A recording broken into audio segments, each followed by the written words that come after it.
Курстас досым Миятқан өзі қыз қырқынға өтімді, реңді, шашы да бұйра-бұйра, өзіне жазып тұратын қияқ сұлу мұртты бар бойшаң жігіт. Анда-санда маған: сен тым момынсың, өмірің, жастығың тез зыр етіп өте шығады. Айда жас кезіңде қыз келіншектермен дәурендетіп, ойнап күліп қал. Немене, үйіңнен аттап шықпайсың деп ақыл айтатын. Ылғи қасында бір қыз, не сылқым келіншек еріп жүретін. Ауыл жаққа той-томалаққа ертіп апарғанда да біреуін алып түседі. Үйінде бір ұлы мен екі қызы, жазығы орысша сөйлейді демесең, әп-әдемі келіншегі бола тұра, қыз көрсе жұтынып, жұлқынып кетеді. Өзі әйелінен жасырып жүрген сұлулармен әрі кетсе 6 ай, әйтпесе 2 ай қыдырыстайды да тастап кете барады. Оған баса ауырып қайғырмайды. Жаңа қыз тапса дос-жаранына көрсетіп мақтанғысы кеп жүргені. Өзі тәп-тәуір жерде қызметте, тәп-тәуір айлық алады. Бірақ сол тапқан таянғанын қыз қырқынға жарата сап, жұмсап тастайтынын қайтерсіз. Біз кездескеннен кеңес үкіметі құлағаннан еркіндік тиді ғой. Мына Алматының батыс жағы қыз қырқынға кеңінен толып кетті. Қасқайып шетінен шертіп жүріп таңда да ертіп кете бер. Бірге барып көрсеңші бір рет деді мені бүйірімнен түртіп, әдемі күлкісіне салып. Ол күлгенде мұрты бірге жыбырлап тұрады. Ой, құрысын, керегі жоқ. Ана Сайын көшесінде сапты жеп сан түрлі сұлулар тізіліп тұр. Тіпті малолеткаларда көп деп таңдайын қақты. Жұмыстың соңына таман ол телефон шалды. Нариман, ұйғыр кафесіне келе қалшы, бір періштемді көрсетейін деп Миятқан кеңк-кек мәз болып күлді. Бір көше төмен ұйғыр кафесінде анда-санда кездесіп, шай-пай ішіп өткен-кеткенді әңгімелейтінбіз. Кофенің дәмі тіл үйреді. Жаздық алаңындағы үстелде Миятқан бір қызбен отыр. Бірден сөз тізгінін өзі алды. Мынау Нариман деген досым. Екеуміз университетте 5 жыл бірге оқыдық. Бұл жігіт тек 5-ке бітірген оқу озаты деп мені мақтай жөнелді. Мына қыз Жамал деген періште. Қарашы қандай перизат, ғажап, сұлу. Сен екеуміз суретшіміз ғой. Мынандай сұлулықты көрдің бе? Қазақ қызы осындай болсын. Жамалдың портретін салуға кірістім деп қызға сұқтана қарады.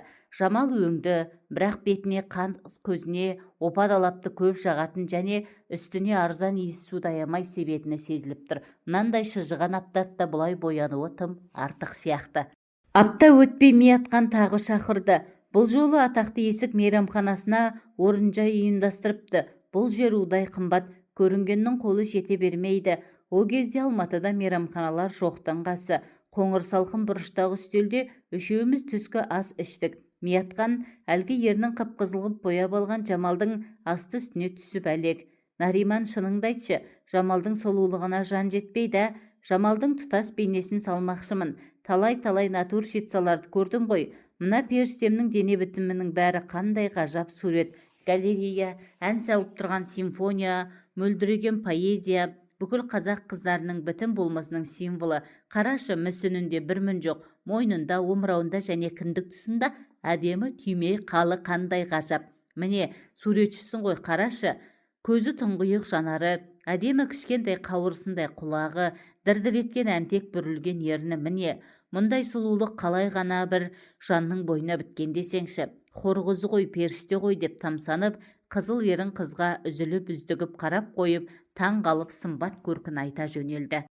Миятқанның сөзінен кейін Жамалға зер салып бажайлай қарасам, ешқандай асып-тасып жатқан әдемілігі жоқ, сыры кете бастаған сурет секілді. Қайта-қайта ішкен қымбат коньяктан кейін Миятқан екеуінің де беттері қызарып, жанарлары от шаша бастаған жалындай шырайланады.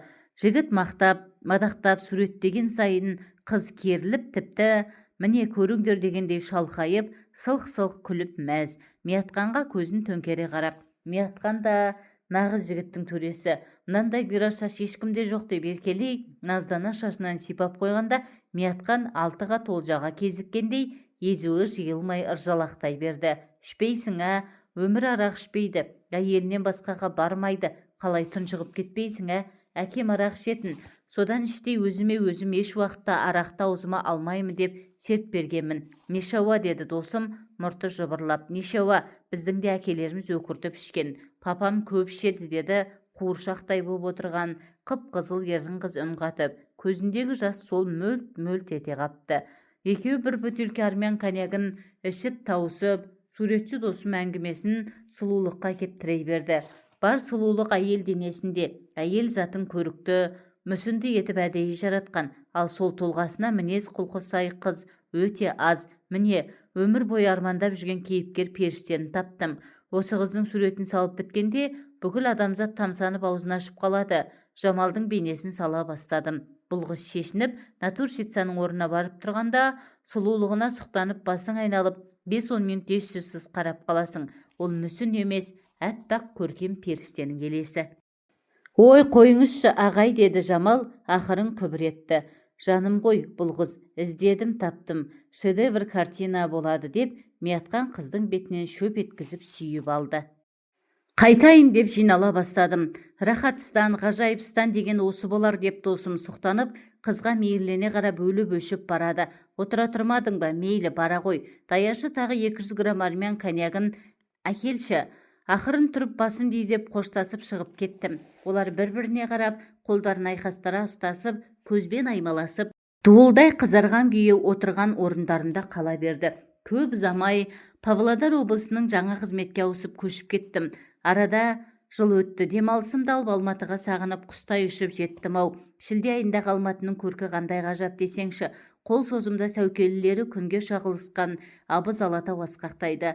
Анда-санда таулардан соғатын қоңыр салқын самал кеуде сарайыңды кернеп, көңіл күйіңді көтеріп пыраққа мінгендей, әсерлендіріп жіберетіндей. Кездескен жанға танымаса да бас изеп, сәлемдесіп, күлімдеп жүретін Алматының ажарлы, инабатты адамдары қандай. 2-3 күндей балаларымды анда-мында ертіп апарып ойнатып жүргенде, Миятқан досыма қайта-қайта телефон соқсам көтермейді. Бір жұмадан кейінға Миятқан досым табылдау. Әлі үні түс болып қалса да ұйқылау досым. Әлі бұлғым. Ой, бұл мен Нариман. Қайдасың? Павлодардасың ба? Жоқ, осындамын. Қазір саған барайын деп едім десем, тұтқаны тастай салды. Оның шеберханасы қаланың орталығындағы 9 қабат үйдің 5-ші қабатынан қиналмай таптым. Темір есігін тықылдатып, көп тосып қалдым. Қоңырауы істемейді. Есікті Майкішең Миятқан ашты. Шеберхана терезелерін тұмшалап жауып тастапты. Қап қараңғы. О, досым, қалың қалай, әрең таптым ғой деп қаусыра құшақтағанымда одан арақ иісі мүңк ете қалды. Электр жарығын жағып жіберіп едім. Бөлме іші ыбырсыған қоқыс, шашылған киім-кешек, шеттегі үстел үсті тола бос шишалар, жиналмаған ыдыс-аяқ. Түске шейін ұйықтап жатқанын қалай деп абажадай үлкен терезенің қақпағын аштым. Бұрыштағы төсектен әлде бір әйелдің ыңырсып, «Митя, Олгым, пиво алдыршы» деген дауыс естілді. Қазір деп Миятқан досым қипақтап қалды. Жүрші деп сыртқа алып шықты. Пушкин көшесіндегі аллеядағы сәкіге келіп отырдық. Нариман, сен ренжімеші, көк түйінім болмай тұр, бас сынып барады, түсін, сыралайын, бірдеңе бере тұршы, деді. Миятқанның түрі суға салынған ешкінің терісін